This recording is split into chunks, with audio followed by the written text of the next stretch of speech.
blah blah blah blah blah blah blah blah blah blah blah blah blah blah blah blah blah. Well, how was I supposed to know the F in F&M stood for Friday? I thought it stood for formal, obviously. Why haven't you said something to me over the years, dressing up like this every week? Well, yes, you're right, it is rather dapper, and oh, hey, listen, I gotta go, I'll see you at the shop.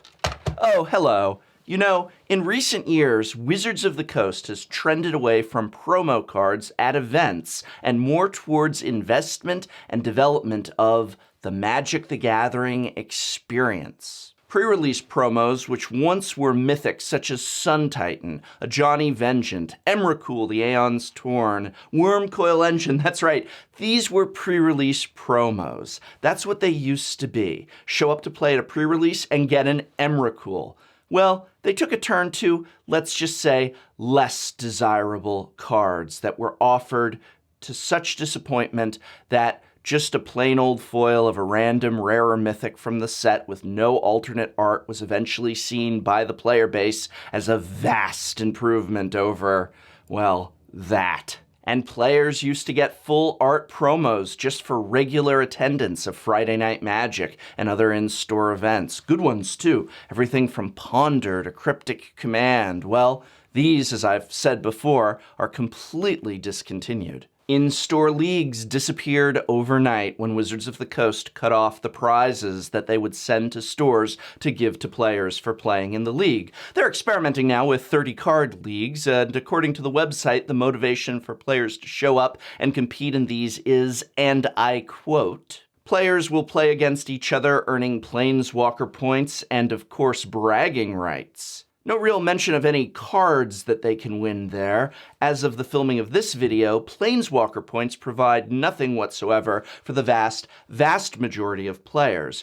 Bragging rights feels better with a foil promo card in hand, don't you think? So what has all this been replaced with? Well, it's an attempt at non-MTG gameplay side events. Theros Block, for example, sent posters into local game stores for players to go and try and solve the puzzle. And they offered events such as Face the Hydra, where you would play a game of not quite Magic for a chance to win a card that was not an actual Magic card. One of the last core sets included an oversized Garruk Planeswalker card, not of the actual Garruk that was in that set, but no, this was one with made-up abilities that didn't really function and did not have a proper back like most oversized cards. There was a dice-rolling game during Dragons of Tarkir. At least with that, you could win actual Magic cards, mostly commons, but nonetheless. And Kaladesh came with an Assemble-It-Yourself Thopter kit. Oh, and Conspiracy 2 came with build-your-own crowns that didn't even fit a child's head. And no launch promos for Conspiracy 2 whatsoever. Conspiracy 2 was one of the best sets of this year, best sets of several years, and it was ideally played at your local game store, socializing with friends new and old. Well, most players ended up feeling Conspiracy 2 came and went in the blink of an eye, under-promoted by Wizards of the Coast. You know what would have been cool instead of a Burger King Kids Club crown? Monarch tokens in foil. I mean, at the very least. And here I am saying tokens would be an improvement, but they would. And so what is the point of these events? Well, it has shifted from attending to get a special collectible card to the idea of more intangible qualities of excitement, imagination, exploration, and wonder from building your own Thopter or rolling that die. But I don't think the vast majority of players want cardboard Thopters. I think the vast majority of Magic the Gathering players want, wait for it, Magic the Gathering cards. So after you have sat and built your flimsy cardboard Thopter, if you can even figure it out, what happens to it over time?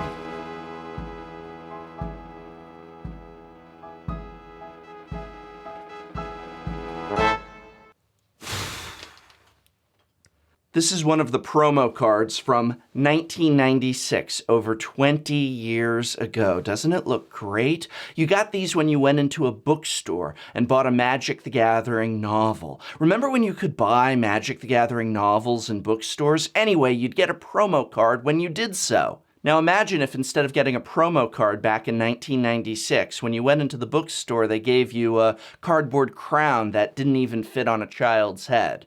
I promise you that player enthusiasm and interest would not have been so high. And enthusiasm and interest is what you want in your player base. For new players and old players, established and casual, all Magic the Gathering players who show up to an event and actually receive cards, magic cards, real and good magic cards, well, their interest and enthusiasm goes through the roof. It's that foil promo that a brand new player gets at their first pre-release that they treasure over the years, not the cardboard thopter. It's a collectible card game, so give us some collectible cards. Luckily, Wizards of the Coast is starting to show signs of realizing this, and right now they are experimenting with something called the Standard Show Up, where if you actually show up to play Standard, you may win special Standard Show Up packs, allegedly packed full of rares, mythics, foils, and masterpieces at high ratios. This is a step in the right direction. In fact, it's several steps in the right direction. I'm all in favor of it. If anything, this needs to be done regularly for multiple formats, and more of these need to be sent to stores. For this first Standard Show Up, Wizards of the Coast have sent all stores, regardless of size, 10 packs per week for 4 weeks. Seems like the larger your in-store events get, the less of a reward you get to distribute to your players. Along those same lines, Wizards of the Coast sent stores 20 buy-a-box packs, which are essentially the same thing as show-up packs, as an added incentive for people who buy a box at their local game store during this holiday season instead of from an online seller or big box store. Whoa, yeah, I wholeheartedly endorse and support these efforts by Wizards of the Coast. They need to amp them up, but it's still great because it's acknowledging that what players want are Magic cards. I also like the support it's offering for local game stores. And if you're watching this video immediately after it's posted and not weeks and weeks later, there's still 3 more weeks for Standard Show Up, where if you go down to play Standard at your local game store, you have a chance to win some of these Show Up packs, which will hopefully contain better things than my Show Up packs. But here's a question for you. Would we even need to be pushing the Standard Show Up if Friday Night Magic promos were actually of desirable cards?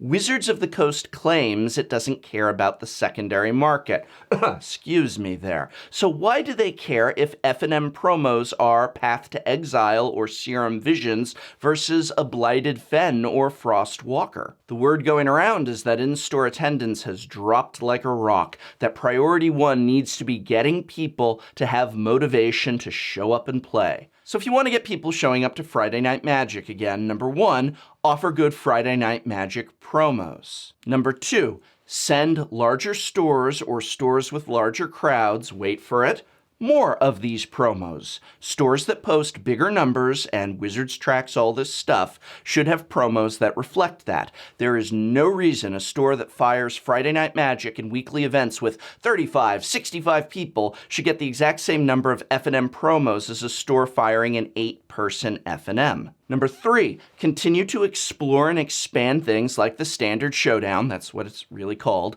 buy-a-box packs, and anything else that involves Magic the Gathering cards as incentive.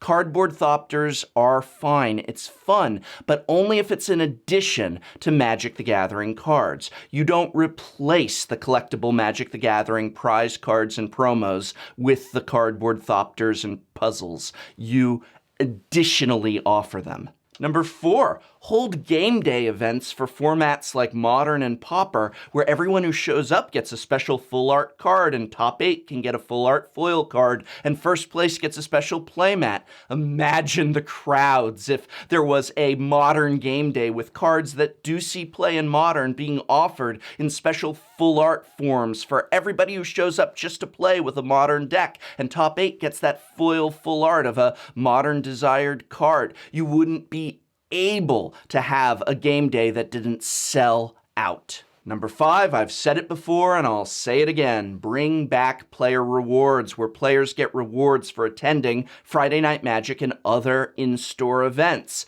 Make Planeswalker points matter. You know, it's not just a highly popular and amusing comic strip that refers to Magic the Gathering as cardboard crack.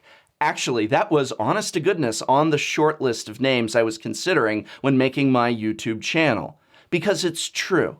Magic the Gathering is highly addictive, but in a joyful, wondrous way.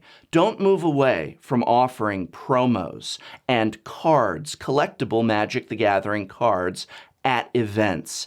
Amp up those efforts. That's what gets people interested and motivated, because we love and are addicted to this game. And if you, the players, want to send Wizards of the Coast the message that cards are what you'd rather receive than cardboard thopters, then maybe try and show up to a few of those standard showdowns at your local game store over the next few weeks. And this video has been brought to you in part by a sponsorship from Card Kingdom, as well as the Patreon support of viewers like you. So thank you.